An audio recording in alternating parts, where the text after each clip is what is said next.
Yesterday, July 18, 2014, a 17-year-old student of SSLU in Makati City was found dead in an abandoned building of the campus.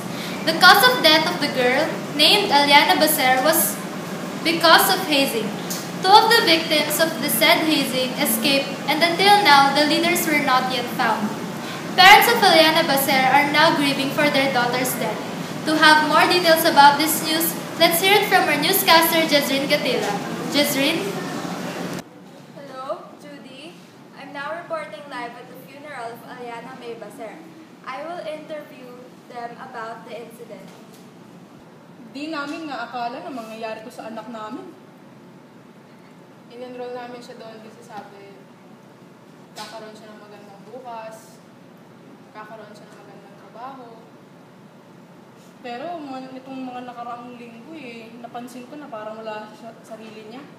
Yung parang bang dala niya yung buong mundo sa balikat niya na di ko mawari kung ano, bakit?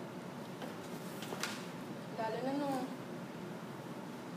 biglang may lumapit sa amin at sinabi na wala na pala yung anak namin.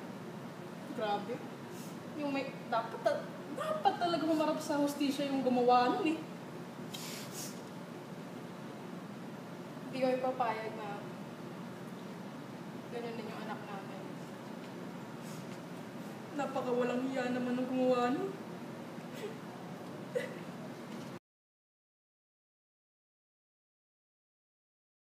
What really happened in the incident?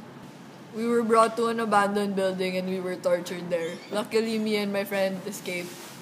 Aliana Baser was left there and she was tortured so badly. We were helpless.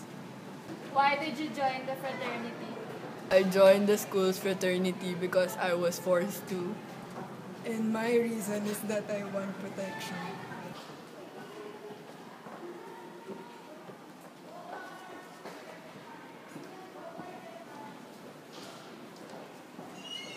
Are you guys aware of why you're here? Yes. Then why are you here?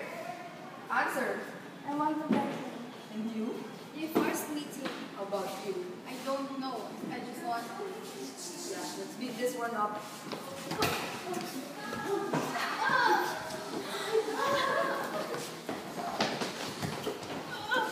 Hey, they're getting away. Run after them. No, wait, the police is there. Let's go back.